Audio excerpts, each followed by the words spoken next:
Hello, everyone, and welcome to Humulus U 2022. My name is Wayne Sheck. I will be your host for Humulus U this year, and I'm the Senior Director of Product Strategy here at BSG. I'm super excited to kick off Humulus U 2022 this year with our first in a series of virtual webinars. For those of you attending today for the first time, Humulus U is BSG's educational hop harvest experience, including not only today's webinar, but an entire month of events, including our in-person symposium taking place in Yakima on 9/22. You can find more information and registration links for all of our Humulus U activities at humulusu.com. And all of the content for previous years can also be found on our YouTube channel if you go to youtube.com/bsgcraft. So for today, I'm super excited to have Carlos Ruiz from HVG Hops here to help kick off Humulus U.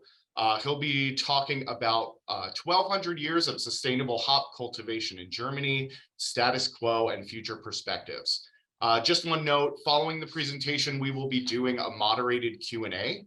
So please use the Q&A function at the bottom of your screen to submit any questions throughout the webinar, and we will get to those at the end. Like I said, I'm super excited to have Carlos here from HVG. Carlos began his work in the brewing industry in Venezuela and Brazil, where he worked after his Weinstefan graduation. Since returning to Germany, Carlos has been the international sales manager for the German Hop Growers Cooperative HVG since 2002. And in addition to his sales and technical duties for 4 continents, he participates as a judge in international beer contests and a lecturer at brewing schools and conventions. So with that, Carlos, feel free to turn on your video and your mic, and I will turn this over to you. Thank you very much, Wayne. It's a big pleasure to have the honor to be the one kickstarting Humulus U this year. I say hello from the Hallertau. You see at the back, we are already picking hops. We started this weekend. For those that know me, I have been for quite some time already in the brewing industry, starting in Venezuela and working very close together with BSG for now over 15 years, almost the time that BSG, since it started, BSG has been always very, very close to us, to the German hop producers. HVG, for those who don't know what to do with this huge name of Hopfenverwertungsgenossenschaft, we're the German Hop Growers Cooperative. That means all 1,062 families are members and owners of our company. So we are the marketing arm, so to say, of the German hop growers, although there are, of course, some other private trading companies that sell the hops of our members. Through a BSG, we do the direct link from the German hop growers to these over 9,000 craft breweries that we have in the United States, where we have a fantastic cooperation. They come here to Germany, do the hop selection, and take very great care that all these nice things and good things that we do here in Germany to guarantee the quality of your hops are transported to the United States. So I have been asked to talk a little bit about all the sustainability questions. And so sustainability did not start yesterday or did not kick off when some legislation was put in place. We have been living sustainability, and I think 1,200 years are our best credentials. I am going to show you a presentation today. So I hope you can all see it. Wayne, is the presentation on? Can it be seen? Looks good. Perfect, perfect.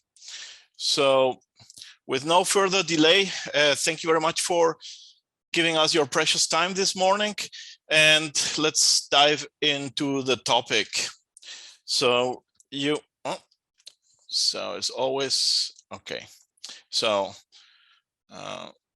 let's start. So we'll divide the presentation in 4 different fractions.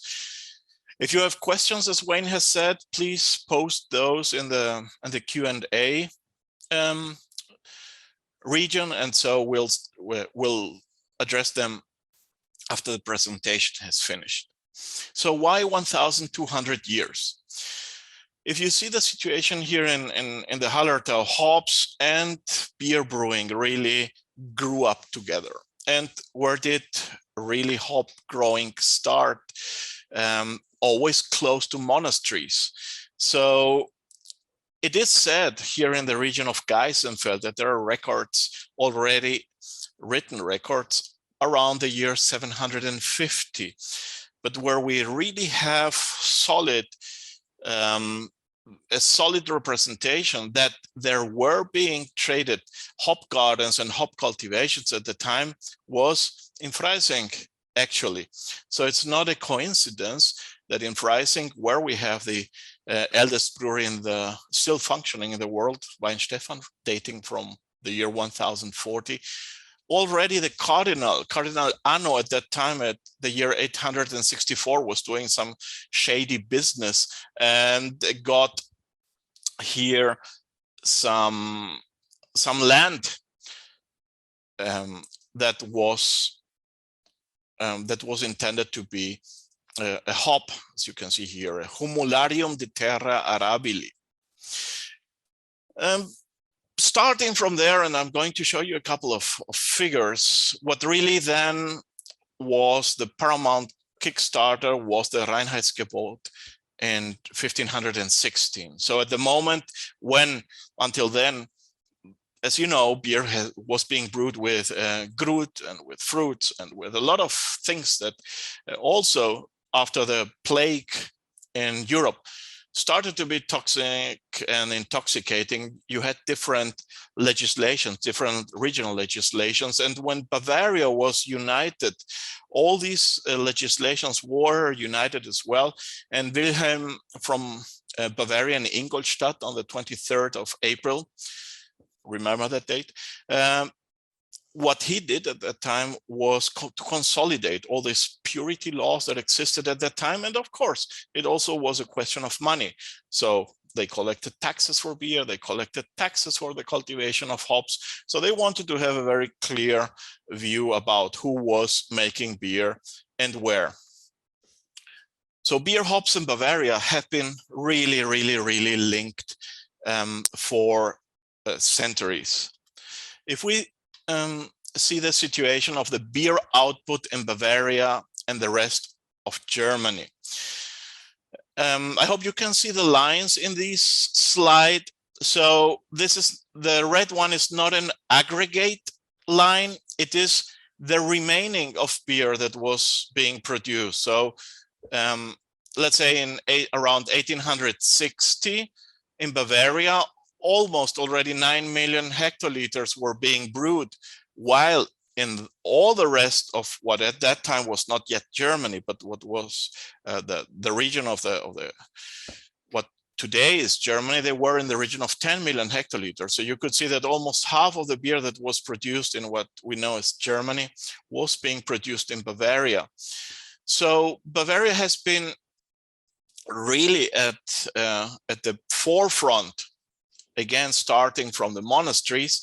And in 1913, around 10% of all the beer produced worldwide was brewed in Bavaria. So it made sense, of course, if you had so many breweries, and I will show you about how many breweries we're talking about, that hops was really, found a home here in Bavaria and here in the region of the Hallertau mainly.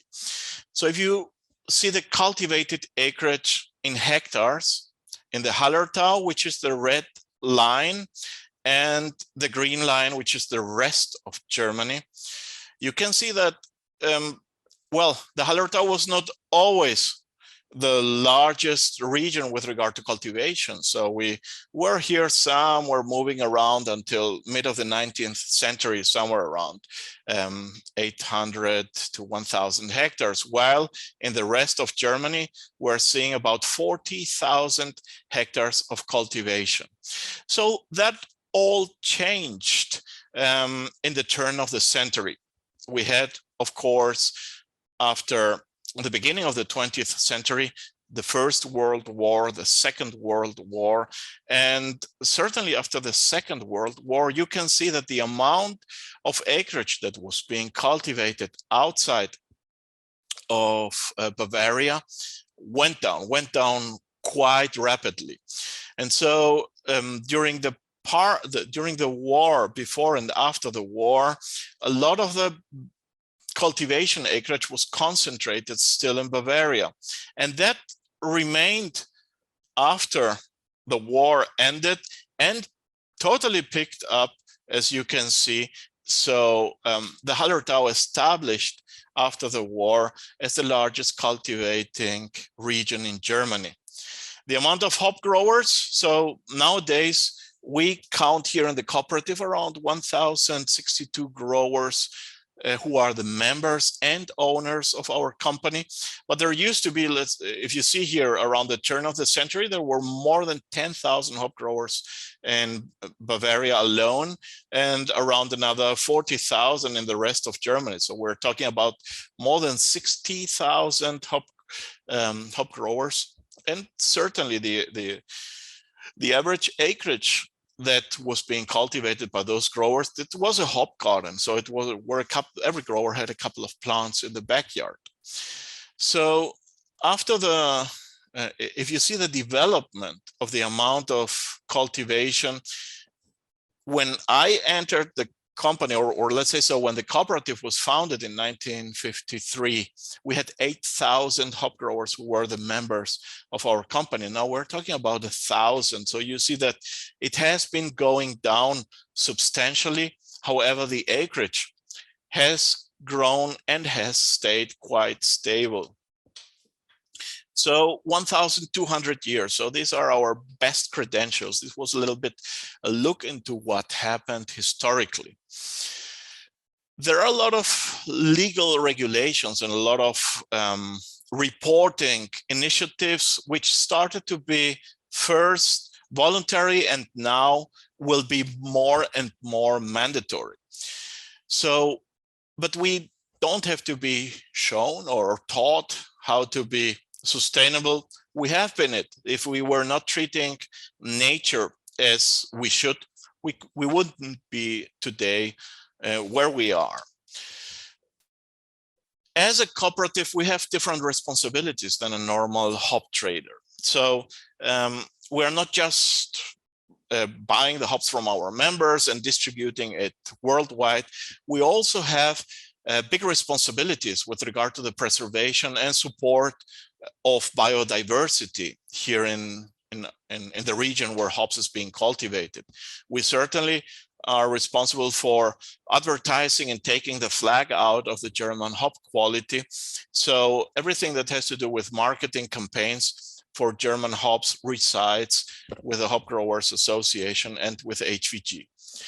We're always striving to increase product quality, and many hop regions come and learn from the standards we're setting here. We have a very tight network that you can see here. So certainly as a cooperative, our employees, hop growers, and our customers, breweries, are very dear to our heart.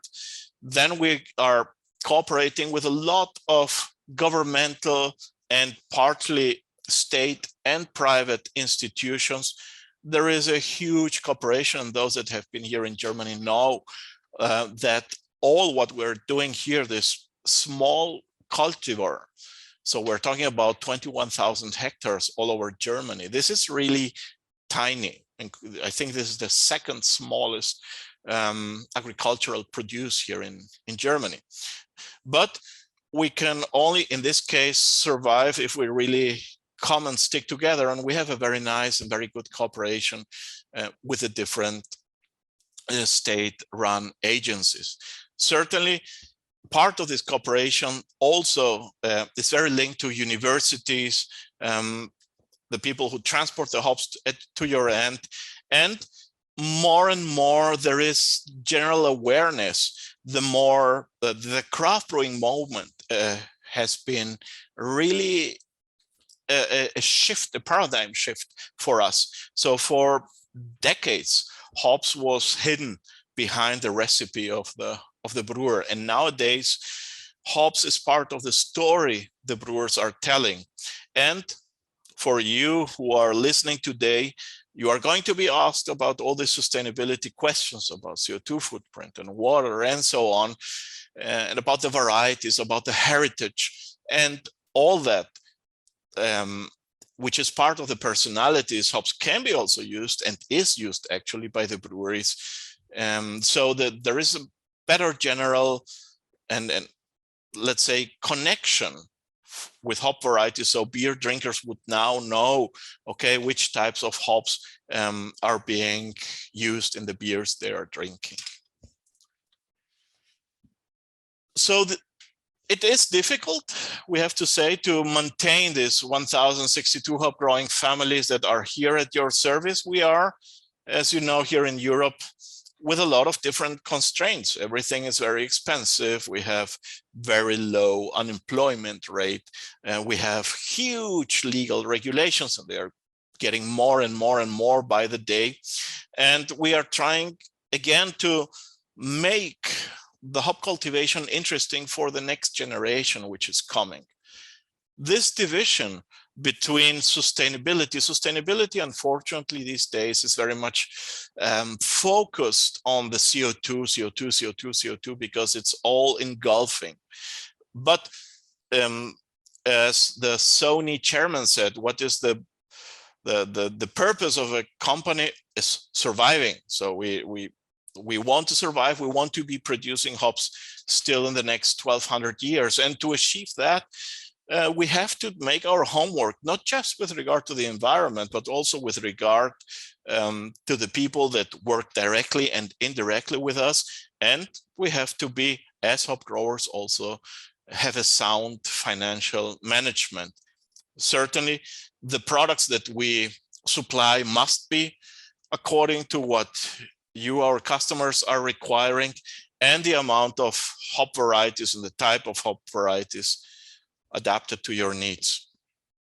So all these things that we are doing now, we are trying to encapsulate in these different 17 goals, or the Sustainable Development Goals of the United Nations. So there was this agenda for 2030 with its 17 goals that the United Nations said, okay, we have to go, all the countries have to commit that we achieve zero hunger, that we achieve to reduce the inequalities, that we achieve, or that we can really guarantee clean water access to everyone. So we can actually put all the initiatives and efforts we're taking into one of these drawers. So each one of these 17 different sustainability development goals, again, has sub-goals. In total, I think it's 169. And in our case for HVG, we are trying also to adapt to it. So that, what we're doing, what is it good for? So I will start giving a short overview about our goals in terms of the environment. As I was saying, it's not that we are learning sustainability only now because it became a legal regulation. We are doing a huge amount of things that probably many of our customers are not aware of. As a cooperative, for instance, we are running jointly with E.ON the first, and until now, as far as I know, the only biogas production from spent hop plants. So we are fermenting here the residues of the picking of the hop plant, and we are generating here gas for about 5,000 to 6,000 households, which is in times like now, where we have gas shortage and really problems with regard to energy. It shows to be a substantial contribution. Well, not substantial in the terms that it is huge, but it is a grain of salt here in this big ocean of different measures that we have to take to solve the energy problems. We have been able, for instance, to reduce the application of plant protection by more than 50% with a very, very, very meticulous screening system for forecasting the downy mildew spores. Things like the determination of optimum ripeness windows for the different hop varieties. So when is the best time to pick? This is something where you will find a lot of science behind it. It looks like a very simple graph that comes from the empiric knowledge, but there is a lot of science behind that. We're working, for instance, on the investigation of natural predators that are affecting or that hunt on the insects that are affecting hops. This is a very interesting field, and it is very promissory. We see, for instance, that the ladybirds, as nice and cute as they look, they are like a lions when it comes to feeding on predators on hops. So we love ladybirds. For instance, this type of analysis where we really grab out the hop plants and see how the whole network of the roots is working is very important in order to analyze the way on how to optimize irrigation. And so we as a cooperative, we do a lot of research when it comes to installation of fertigation system. Unfortunately, and unlike in the United States, we're not capable until now to really irrigate large amounts of the hops. So we are really very dependent on the rain gods. This year, the rain god was on vacation. So unfortunately, this would not be one of those years that we were hoping for. But this again shows the importance of dealing with all these topics before the problems happen. As other examples, the improvements in application of agrochemicals, we have been able to reduce the application of agrochemicals by a huge amount.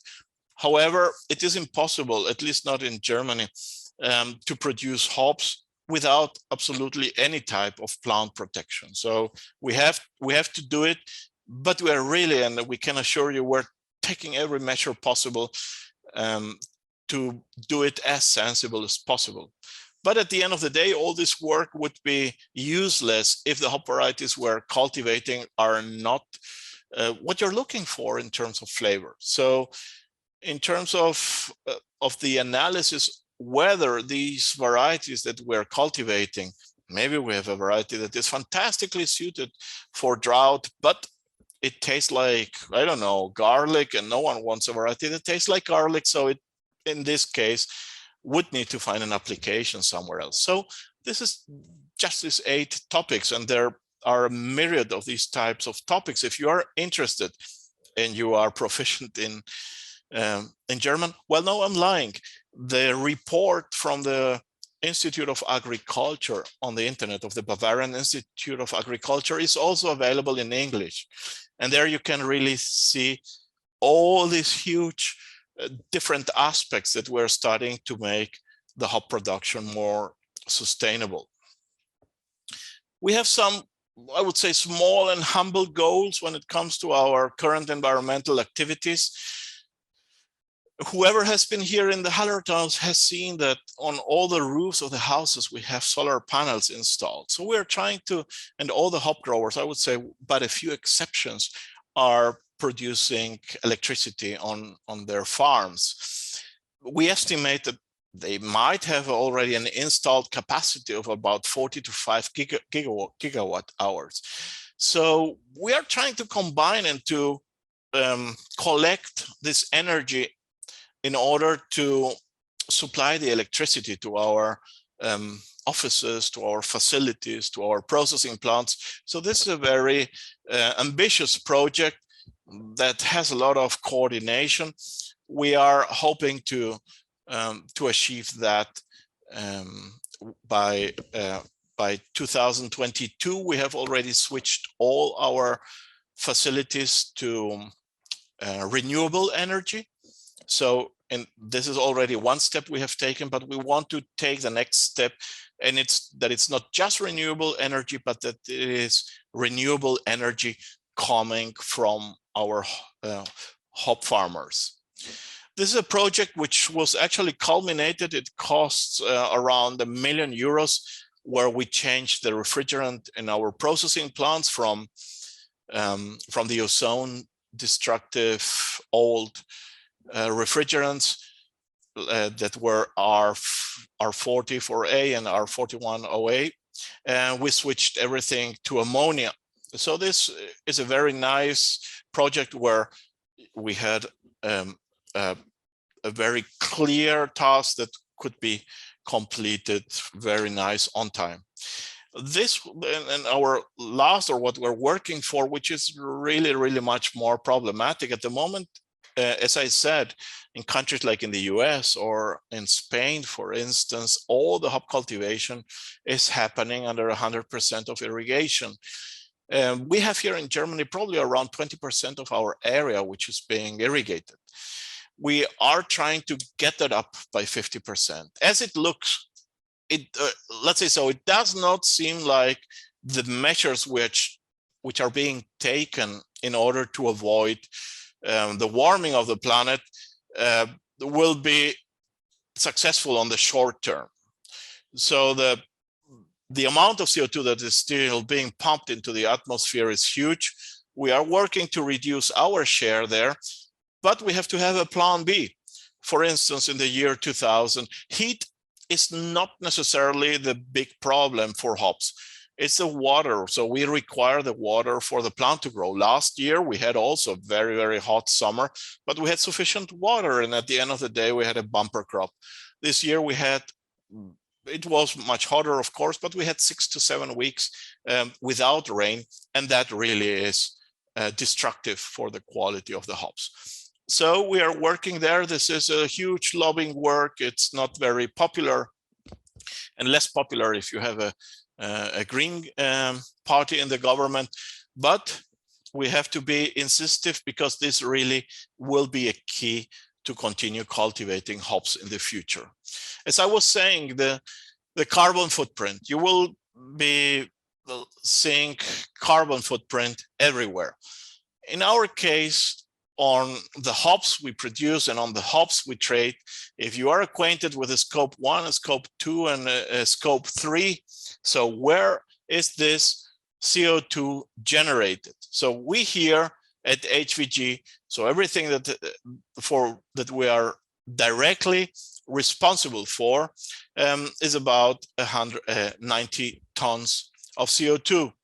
Around 120 ton comes from all the additional things that we are buying, but where the music is basically playing is on the hop production and on the processing. But you can see as well that processing is in comparison to the hop production around 1/8. So we have to identify very clearly where the main drivers of the CO2 generation are. Until now, hops has been flying a little bit under the radar with regard to the CO2 footprint. I will use here Heineken's reported analysis of their CO2 footprint, where they are stating that they are producing, or that they are having a footprint of around, let's say, depending on where you look, current footprints for breweries are somewhere between 70 and 90 kilograms of CO2 per hectoliter of beer. So which role does hop play in all these things? Well, on one side, you can see that all this part here, everything that is green, which is agriculture. So agriculture and then the malting and adjuncts make up for about 27% of the CO2 footprint. The rest, you have the beverage production itself. So this is what the brewery does. Packing materials are a big issue. Logistics, of course, and the cooling. So when you have to be cooling your products, not just on your premises, but also on the premises of where the beer is being sold.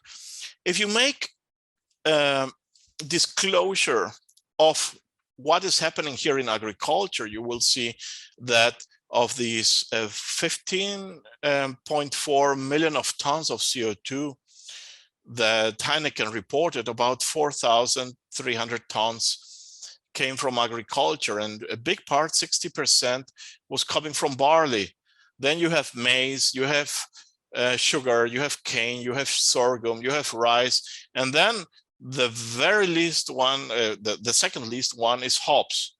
So how important or how big is the impact of the hop CO2 footprint in your brewery? Because we have to see, okay, we are saying that the CO2 emissions, all in all, that we are responsible for are, you could say, not small, but the fact that we're dosing hops, as you know, in homeopathic doses in the breweries, really makes this small. If we take the life cycle environmental impacts and costs of beer production, an analysis done by Amienyo and Asapagic in 2016. So they analyzed the contribution of the different materials and auxiliaries to the global warming.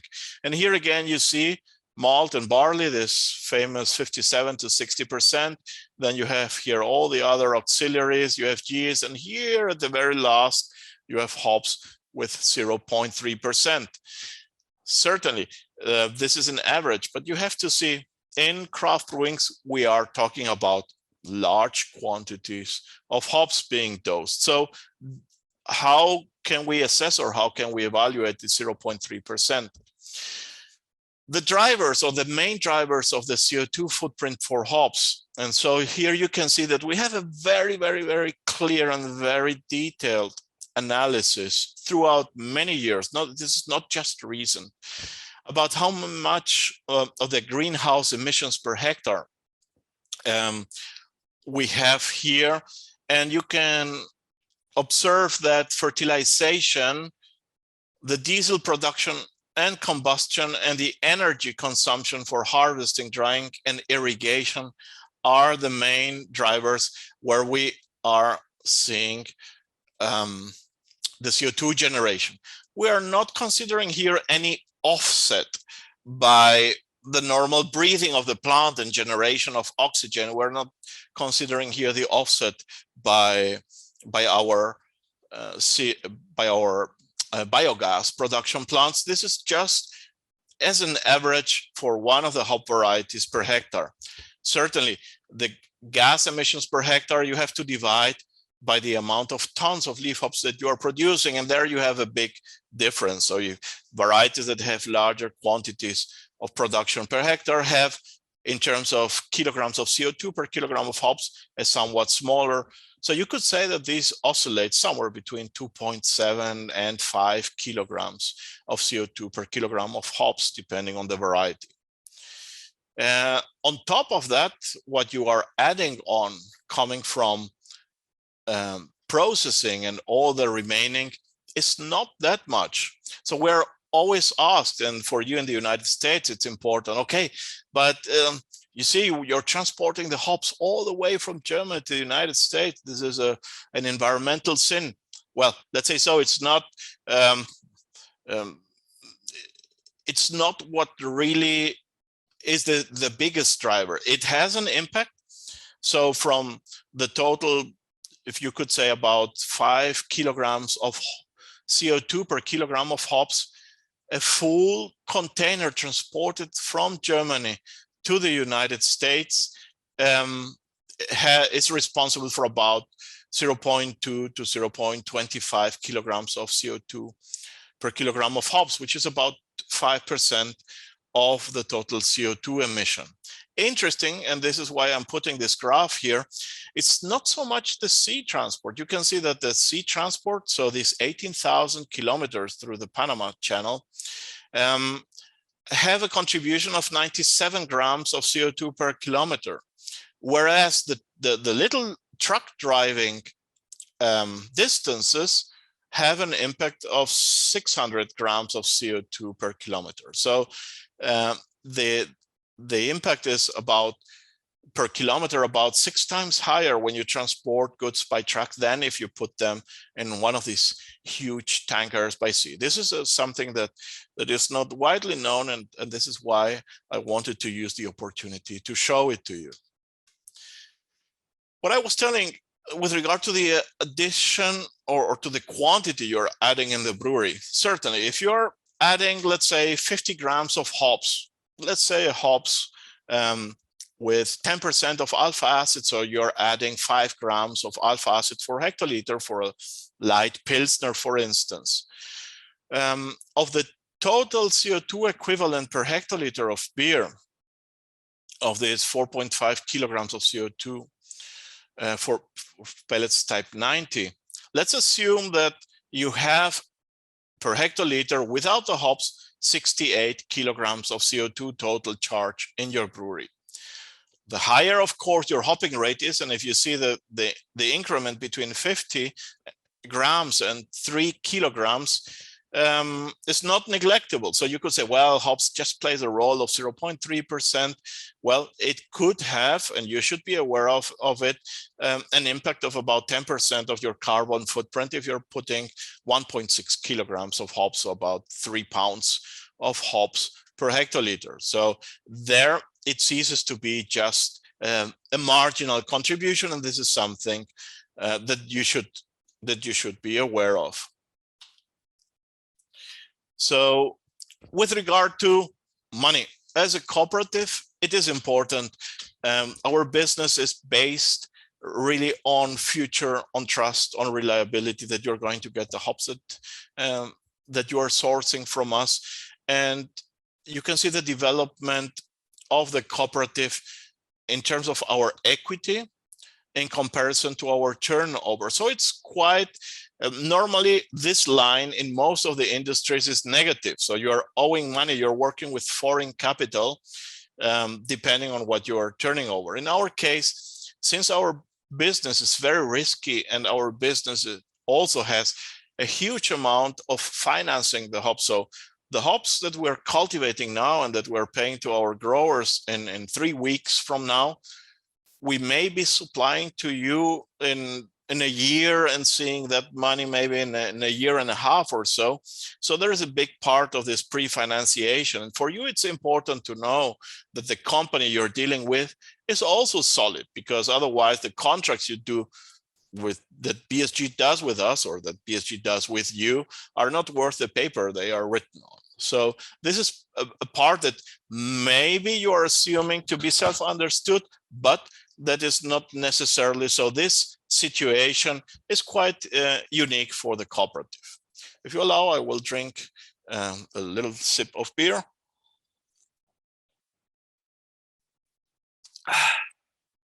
And in case you're asking yourself what we're drinking now, so it's a little bit of Augustiner Helles. So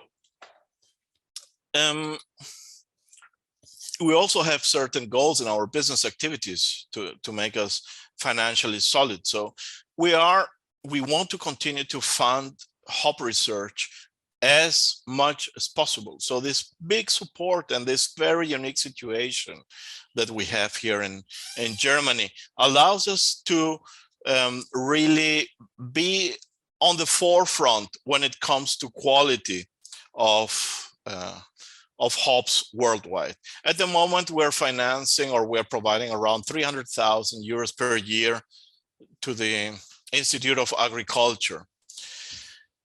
Normally, all the varieties that are here in Germany in the ground are introduced by the Hop Research Institute in Hull. We also have a small but quite effective and humble own HVG hop breeding and research, in which we are investing more than 200,000 euros per year in order to investigate new varieties that have different qualities. And that also allows us to have varieties that are better suited to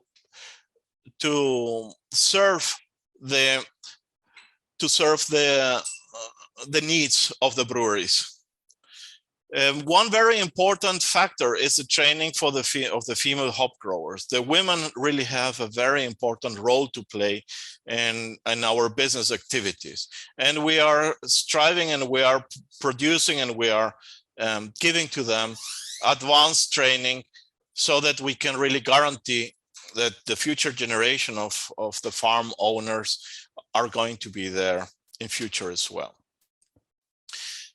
One thing that is that I want to highlight is that at the moment, more than 70% of the hops we are sourcing here in Germany from our members is already certified under the SAI sustainability standards. So our aim is by by the harvest 2025, so in 3 harvests from now, that 100% from our hop suppliers are certified under the sustainability standards, which means that they are also looking at all the 3 pillars about their business, the ecology and the economy, and have a certain certification which is recognized internationally that also satisfies the needs of you as our customers. That really, it's not that we're just saying that we are working sustainable, so we also have the paper to demonstrate it.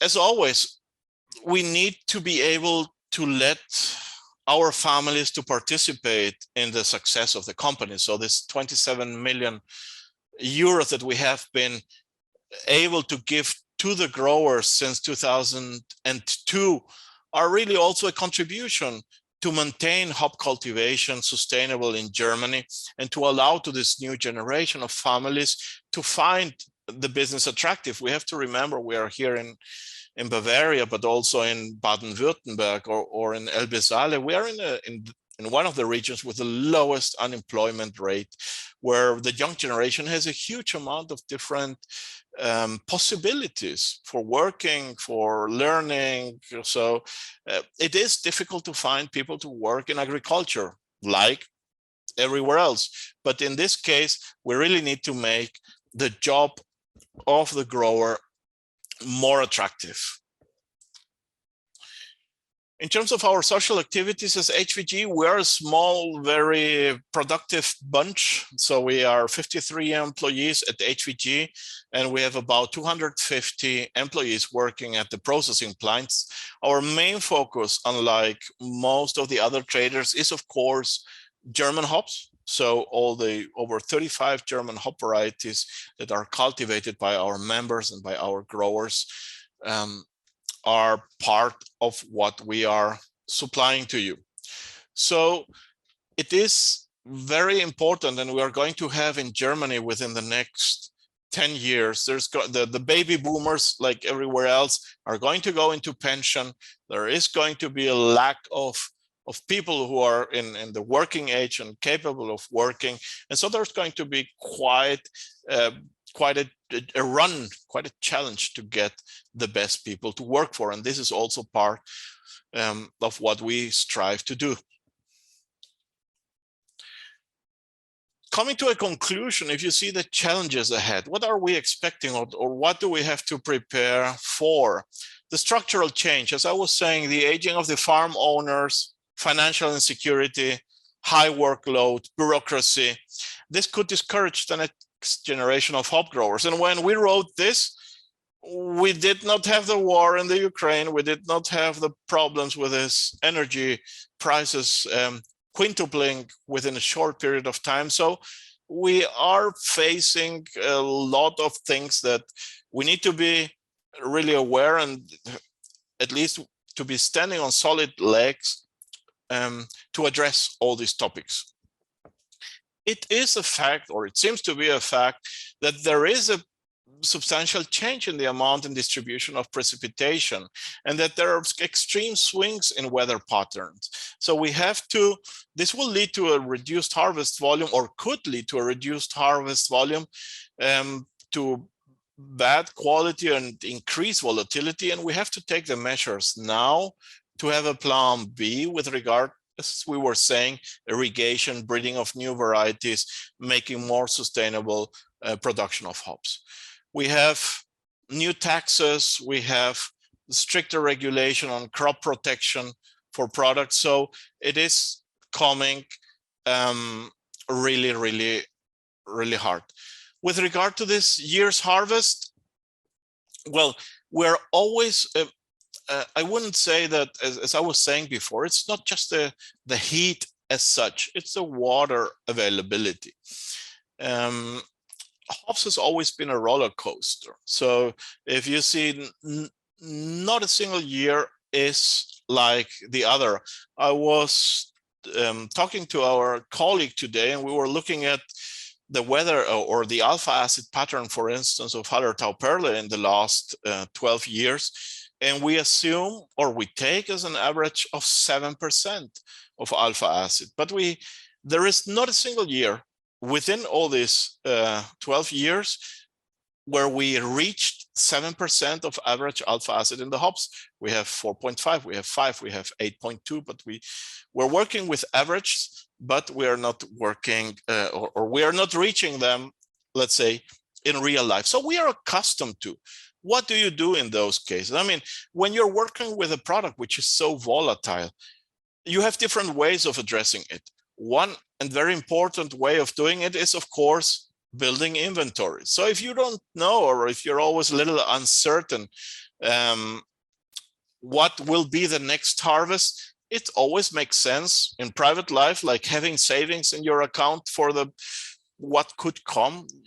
It makes sense to have, let's say, 6 months or a year worth of hops in your cellar, in order to allow you to continue working. There are breweries that are working with 2-3 years of inventories. There is, unfortunately, still a certain prejudice within the craft brewing industry that you always want to have the freshest crop.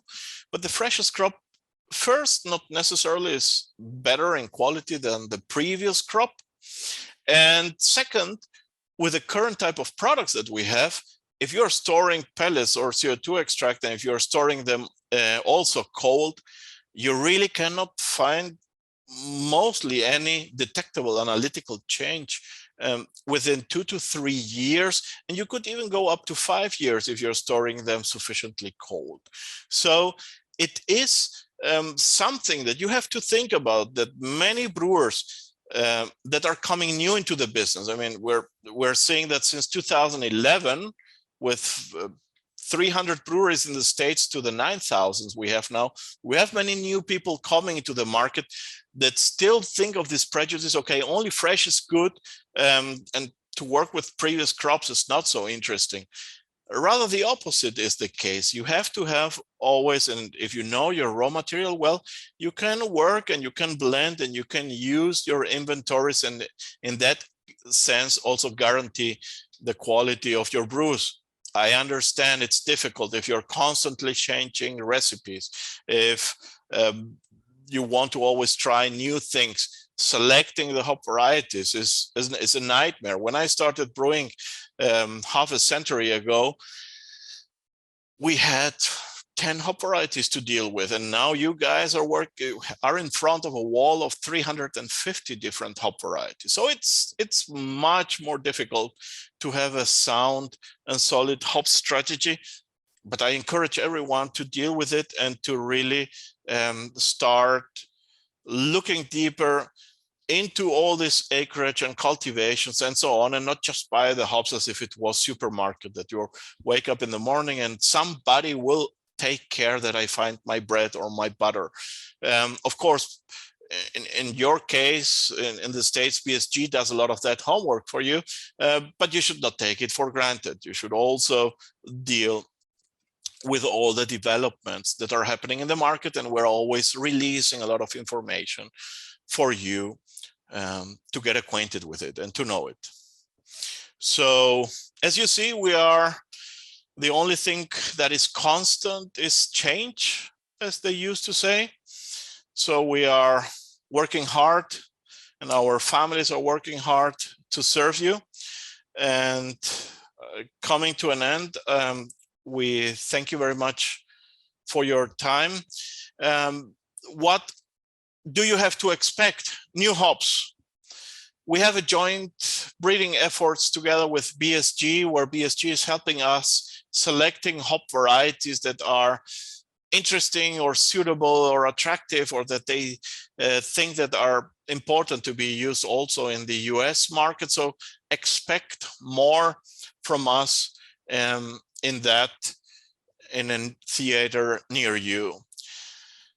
The situation with a certified origin, we're making a transition to supply 100% of the hops that we're supplying to BSG to be guaranteed from sustainable certified origin, so that at least in that case, you have even more trust on the quality and on the type of hops that you are receiving from us. And rest assured that we're doing whatever is possible and necessary to improve our supply chain to select the most environmental efficient transport ways. As I was saying, don't see what I was saying with a container as, okay, it doesn't matter. Everything matters if you need to make the reduction. But we're not taking it leisurely. We are really addressing all of these topics at once. So having said that, I toast to you, and I hope if you have questions, please, I'm at your disposition. Thanks, Carlos. I'll jump back in to help with that. Really appreciate presentation. Personally, I'm always super excited about that last slide. Always good to talk about all the things that we have in the pipeline and all the cool stuff that's coming down the way. I'll put another plugin out to everybody out there to please use the Q&A function. If you have any questions, we'll be able to answer those live. I know, Carlos, that you answered this one more or less while it came through, but any other comments on the current harvest or any other insights that you want to give the group? Well, in the case of the current harvest,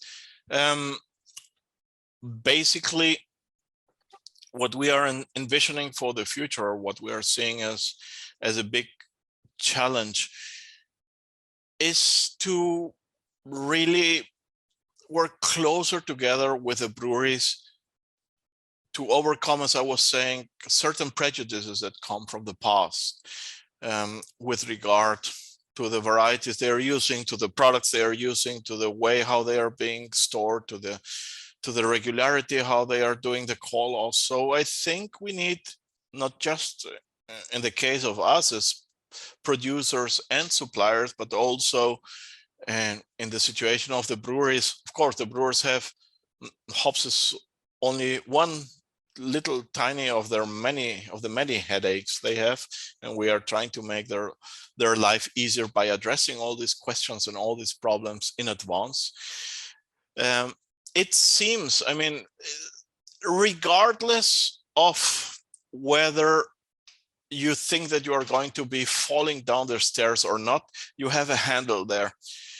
So you have to, we don't want to engage into this discussion whether global warming is true or is not true, if it's man-made or it's not man-made.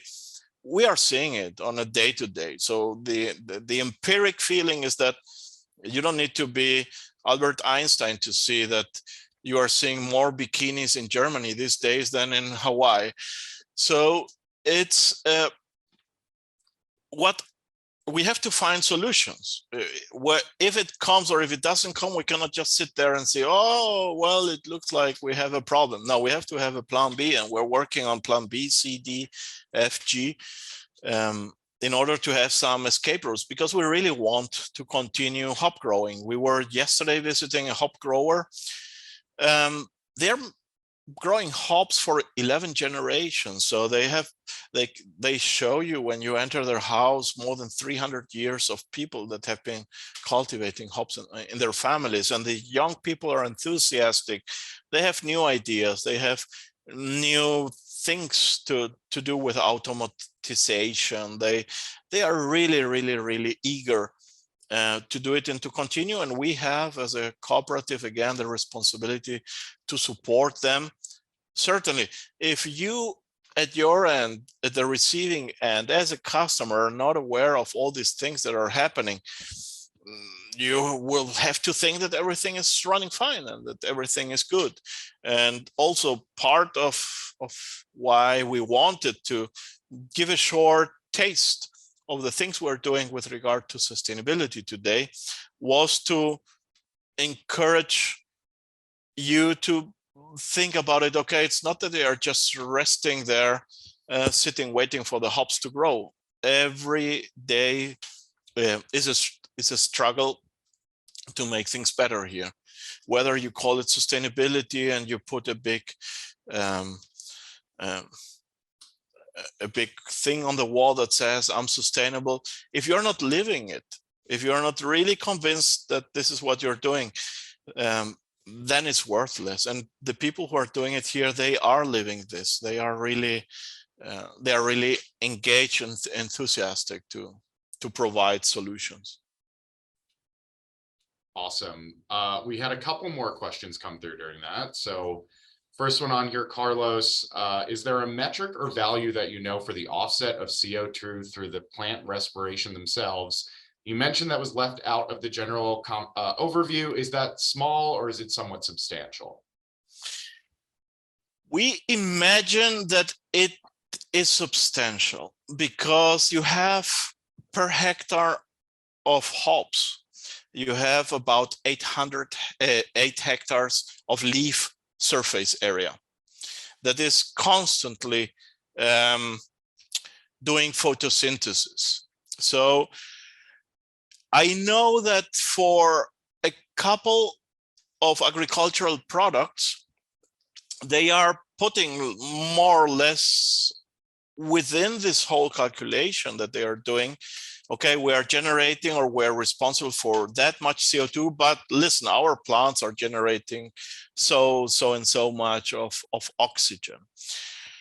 We know very well our hop plant. We know you have hop varieties that have 5,000 hop cones per hop vine. We have hop varieties that have 10,000 hop cones per hop vine. We have measured the length of the side arms. We have measured the weight of the cones. We know really the hop plant down to the bone. And this is the first and key ingredient to do that, or to get an answer to that question. Okay, we are generating so much oxygen.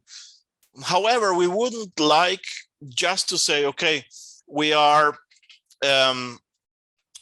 polluting the air here, but we are cleaning another air somewhere else.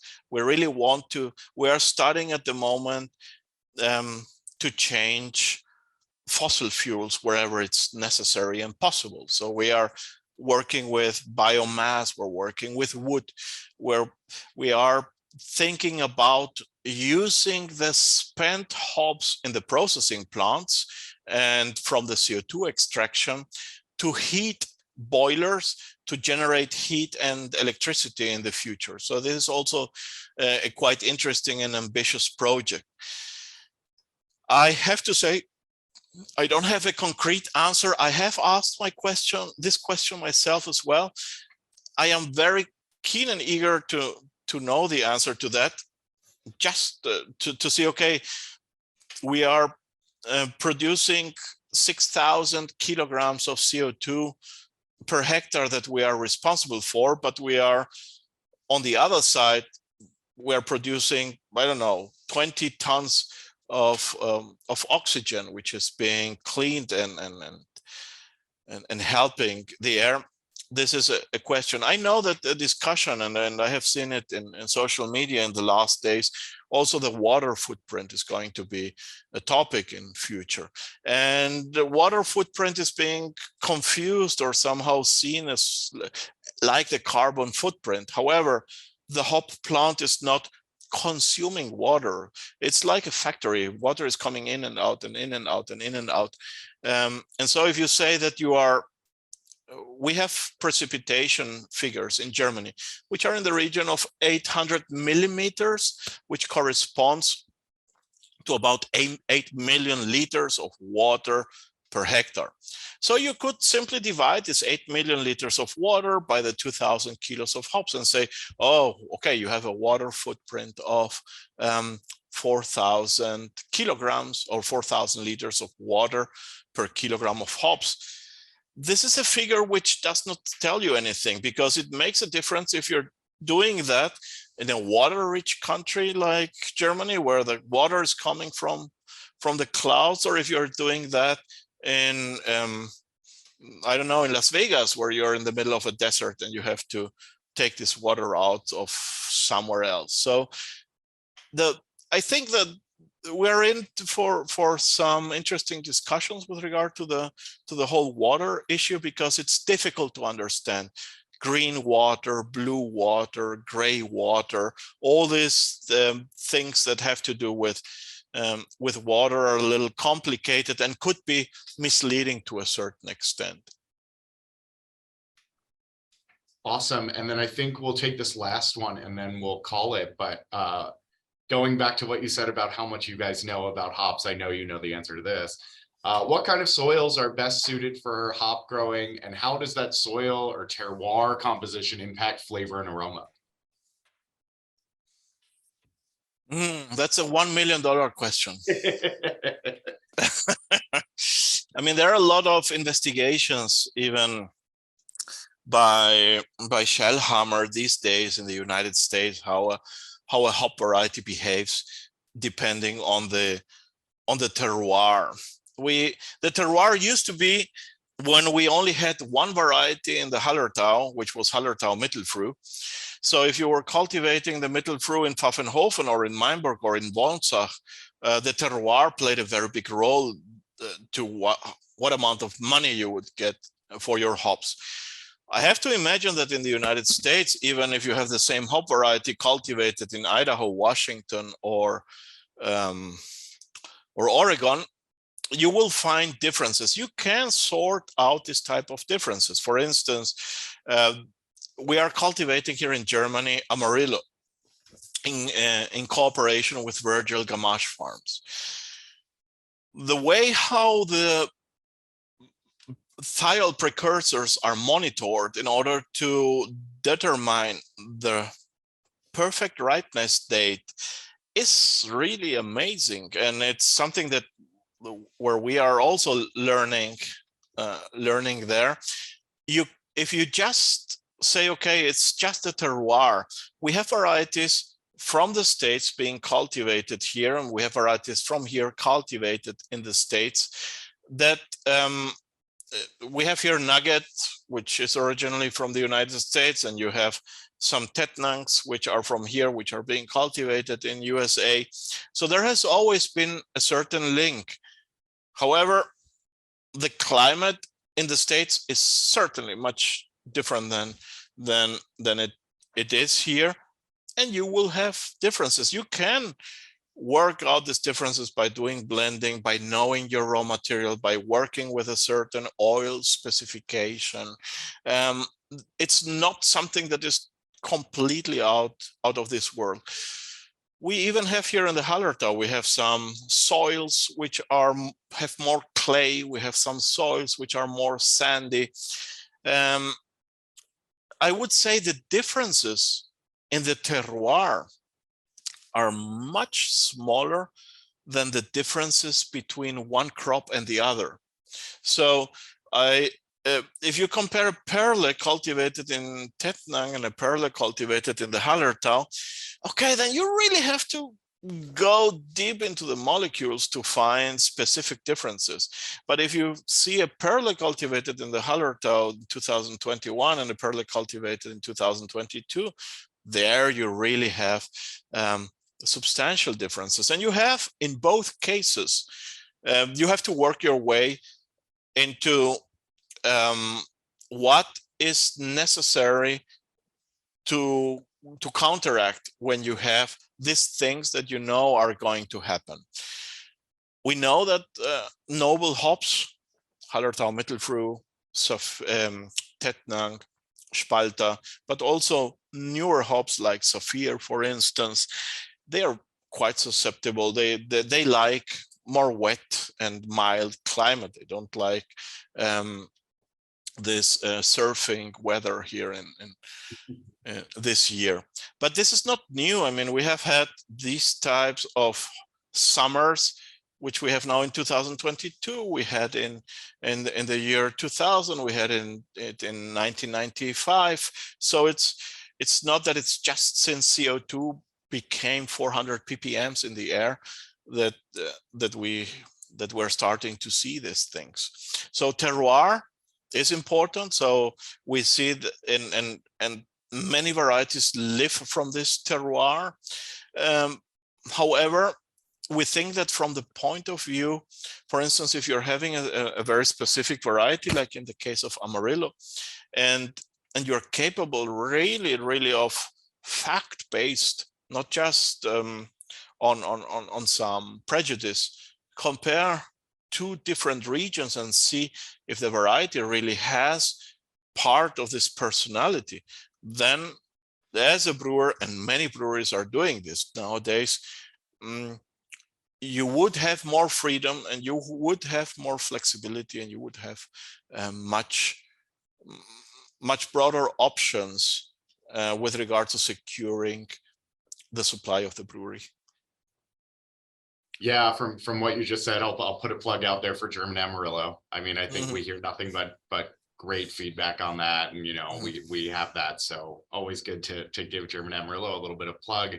But the other thing I'll say is, to your point, with differences from terroir, from crop year, whatnot, I always remind people different isn't necessarily better or worse. Different is just different, and to your point, it gives you more options, but it doesn't make something better or worse. Everything different works in different yes, you really have to be able to describe what these differences are, because for instance, if you take the large cultivation varieties, you have to be very precise. I mean, if you have all these aroma varieties, you say a name, Citra, Simcoe, whatever. So varieties that have 3, 4, 5,000 hectares of hops. So even if it's the same terroir, it makes a very big difference if you start to pick too early or if you pick the hops too late. So you're on the very same spot, but the point of time. So terroir is not just a location; it's also the time when you pick the hops that plays a very big role in how the profile of the hops behaves. So sometimes smaller or varieties that have smaller acreage are more consistent with regard to the picking time when they are harvested, and are, let's say, more also consistent throughout the years with regard to their flavor profile. So having a small acreage not necessarily is a disadvantage when it comes to having very unique personalities that you're looking for. Definitely. Well, thanks again, Carlos. Really appreciate it. And thanks to everybody out there for attending today's webinar. If there's any further questions, feel free to email us at info@bsgcraft.com. Whether those questions are for us or whether those questions are for Carlos, we can definitely get those to you and we can definitely get back to you. Again, all of our past webinars, along with this webinar and future webinars, are on our YouTube page, youtube.com/bsgcraft. So check that out. Announcements of our future webinar and other information can be found either via our newsletter or our social media channels at BSG Craft. So make sure you're signed up for our newsletter or following us from social. But from all of us here, thanks again, and can't wait to talk hops soon. So thanks, everybody. Thanks, Carlos. Cheers, everyone. Thanks to you guys. Have a nice evening, and whatever questions are there, just feel free to get in touch with us. Thanks again. Bye-bye.